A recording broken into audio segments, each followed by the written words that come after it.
At Quinyard Laboratories, a research team is experimenting with ways to activate a specific protein using acts of affection. Eager to impress her professor, a young scientist volunteers to participate in the experiment, taking on more than just one role in the process. Felipe, another researcher, receives a delivery, a metal box brought by a UPS driver. Nadine, one of the scientists, taps on the box and imitates an animal sound, which the creature inside promptly mimics. Meanwhile, Christophine, a new PhD student, organizes IV bags while listening to a recording from Professor Frederick. She follows his instructions closely, mouthing his words with a hint of admiration for his voice. In the exam room, Nadine opens the box, revealing a baby penguin. Realizing that their tranquilizer gun is empty, Philippe asks Christophine to bring more darts, humorously calling out various names over the intercom that rhyme with Christophine, until he finally catches her attention. Christophine quickly retrieves the darts, allowing them to sedate the penguin, which goes limp in their hands. Felipe asks her to name the little penguin, and she decides on Gaston. Once their work with Gaston is complete, Philippe instructs Nadine and Christophine to take the penguin upstairs.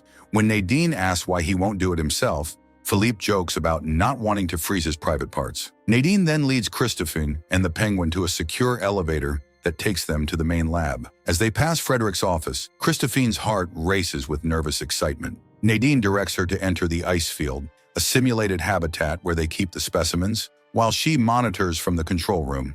Upon opening the door, Christophine is hit by a sudden simulated blizzard, and she quickly becomes disoriented. Nadine urgently works to deactivate the blizzard from her controls, and once it stops, Christophine finds herself standing in the center of the penguin habitat. Taking a moment to marvel at the other penguins, she gently places Gaston down to join his new companions. But just as she does, Gaston collapses, sending her into a panic. She immediately begins administering CPR, much to Nadine's surprise, who watches Christophine's unconventional method with astonishment. A colleague enters the control room, observing the scene as the young scientist works to revive Gaston. After several tense moments, Gaston finally revives, bringing a collective sigh of relief to everyone. Leaving the ice field, a visibly shaken Christophine encounters Professor Frederick Quinyard. Spotting her distress, Frederick tells her she has mild hypothermia and pulls her close to share his body warmth. Christophine relishes the unexpected intimacy, but the moment is abruptly interrupted as Frederick begins vigorously shaking her to stimulate blood flow. As the situation escalates, he wrestles her gently to the ground, encouraging movement to help raise her temperature. Impressed by her quick thinking in saving the penguin, Frederick commends her actions and informs her she's been chosen for a more hands-on role in his project. As they walk down the corridor together, Frederick, struggling to remember her name, lightheartedly calls out various rhyming names until he lands on Christophine.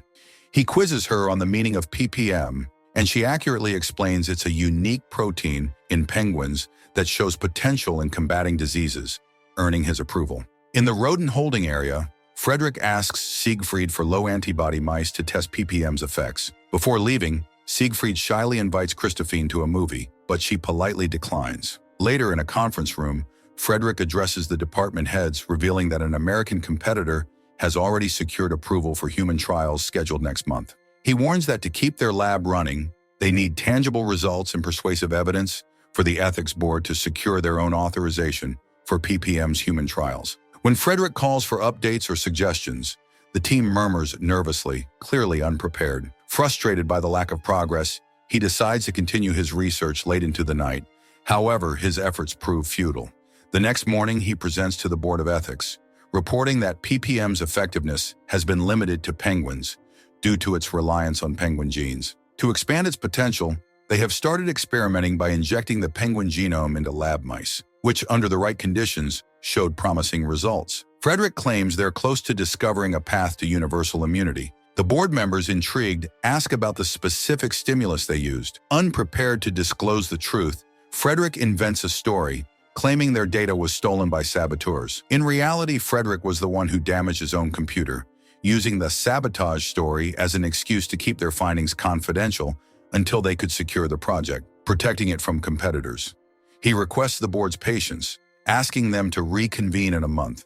However, they only allow him 3 weeks. Later, Christophine heads to the ice field to feed the penguins and finds Frederick standing alone, deep in thought among the animals. As she leaves, her colleagues reprimand her, advising that the professor needs time and space. Philippe expresses concern that the board might terminate their project, while Nadine fears that Frederick's dream may already be slipping away. Inspired by her admiration for Frederick, Christophine contemplates how she might support him.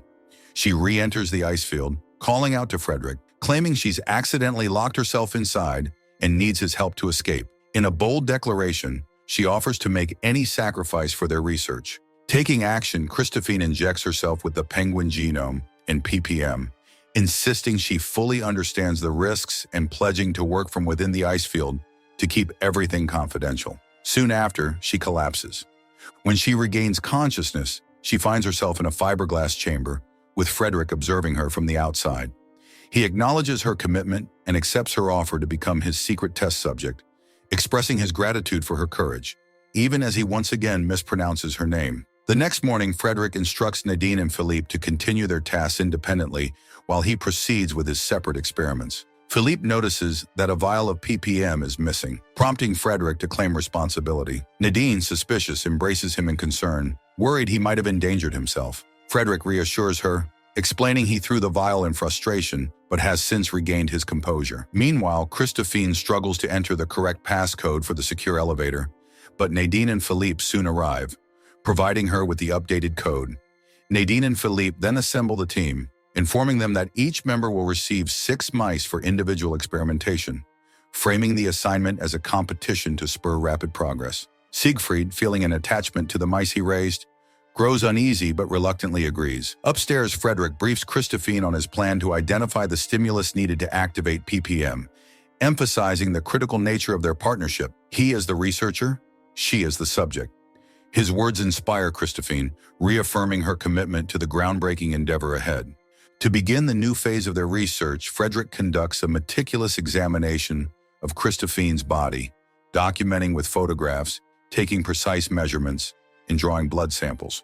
Christophine is initially eager for the attention, though her enthusiasm briefly falters when he requests urine and stool samples. She dutifully returns with the samples, and Frederick acknowledges that he may have been somewhat intense, but Christophine reassures him that she actually enjoyed the process. Feeling encouraged, Frederick hands her a folder detailing his plan for identifying the ppm stimulus, including a strict diet, detailed questionnaires, and his personal contact information, stressing that adhering to an ideal lifestyle is crucial for the experiment's success. The next day, the testing intensifies. Christophine endures a series of physical challenges, including mild electrocution and controlled physical slaps, all while additional samples are collected. Frederick confirms that her body has successfully integrated the ppm. He then modifies her diet to closely mimic that of a penguin and subjects her to a 20-minute ice bath, hoping that the extreme cold might trigger the stimulus.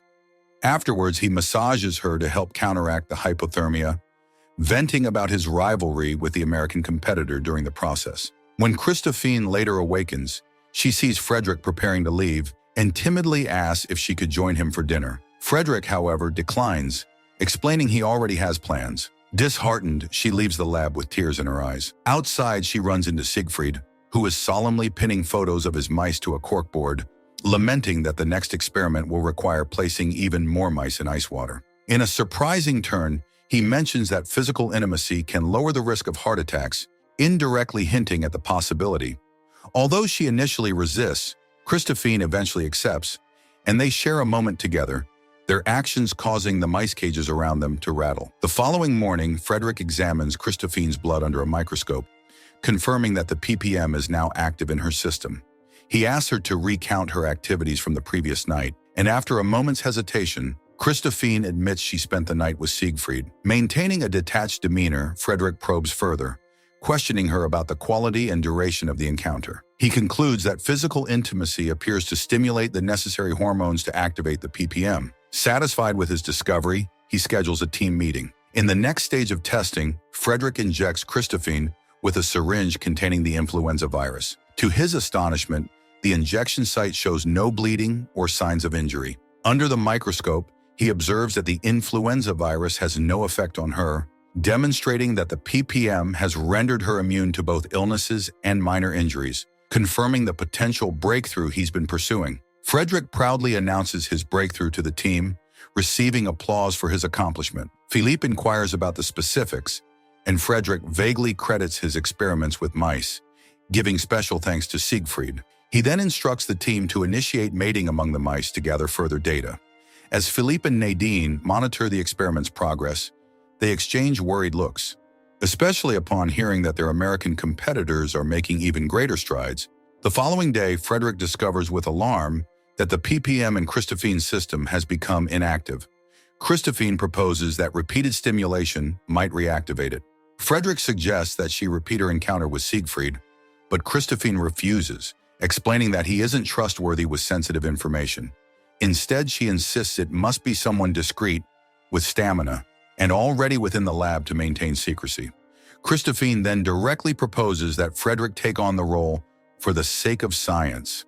And though reluctant, Frederick agrees. They shake hands on it, agreeing it's strictly in the name of research. That evening, Frederick takes enhancement pills before meeting with Christophine. However, after their encounter, he sighs in disappointment when her ppm remains inactive. Christophine suggests trying again, but Frederick points out that she only had one encounter with Siegfried and demands more details. The next day, Christophine brings printouts detailing the positions she and Siegfried had tried. Frederick is stunned by their complexity and number, but determined attempts to replicate them with her. Despite their efforts, Frederick struggles to keep up, and both end up injuring themselves in the process. Meanwhile, in another lab, Philippe, Nadine, and Siegfried observe the mice's lack of productivity. Philippe, puzzled, comments on how he thought mice would mate frequently, but Siegfried explains they follow specific schedules. Nadine suggests spraying them with pheromones to stimulate activity. The trio applies the pheromones, which inadvertently leaves Nadine feeling lightheaded and giddy from the fumes. As Christophine exits the facility, she notices the receptionist and others around her suddenly giving her lingering looks. She realizes the pheromones' effects have spread beyond the lab, as the procedure successfully stimulates the mice. And even Nadine and Philippe begin subtly flirting. Later, Siegfried approaches Frederick, asking what to do with the newly born mice. Frederick, preoccupied, brushes him off but is then drawn to sounds coming from a nearby restroom. He knocks and Philippe emerges with an awkward smile. Frederick pointedly asks if Philippe has managed to isolate the stimulus, and Philippe confirms they are close. Frederick reminds him that the board meeting is only 2 days away. Moments later, Nadine exits the same restroom, prompting Frederick to casually ask their opinions on Siegfried's appeal. Nadine blushes, describing Siegfried as exciting, which visibly disappoints Philippe. Back in his lab, Frederick and Christophine have attempted their experiment multiple times with no success.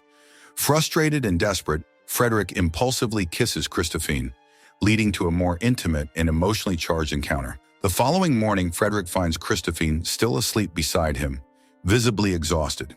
She apologizes for dozing off, but he reassures her, reminding her that they still have the day to continue their efforts before the crucial board meeting.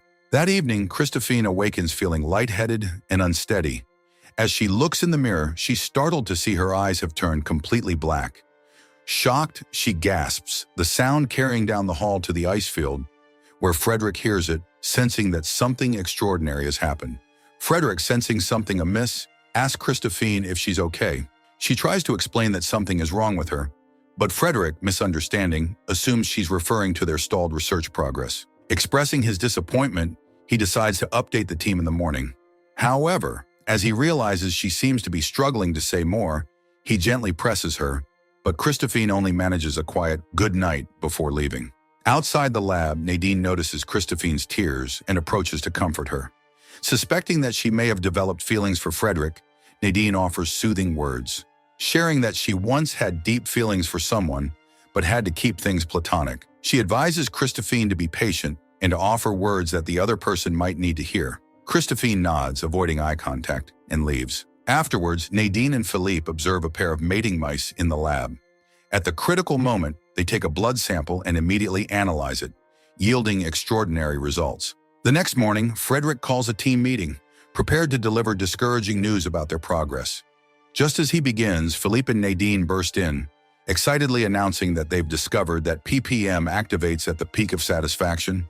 Stunned, Frederick listens as they explain their findings.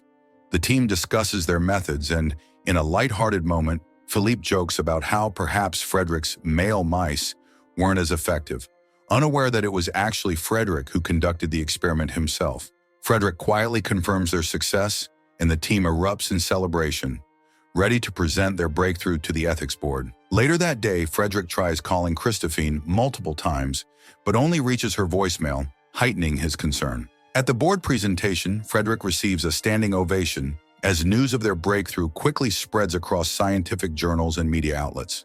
Despite the success, Frederick knows they still face the challenge of making the ppm effect permanent. Sometime later, Frederick, Philippe, and Nadine are observing the penguins in the ice field. Nadine quietly informs Frederick that Christophine's doctor has filed a 2-week sick leave notice for her, adding that she senses something has happened between them. Although Frederick assures Nadine that Christophine will return, he's worried and continues to try reaching her without success. Meanwhile, Christophine wakes up to find her toes have become webbed, adding to her shock and confusion over the sudden transformations.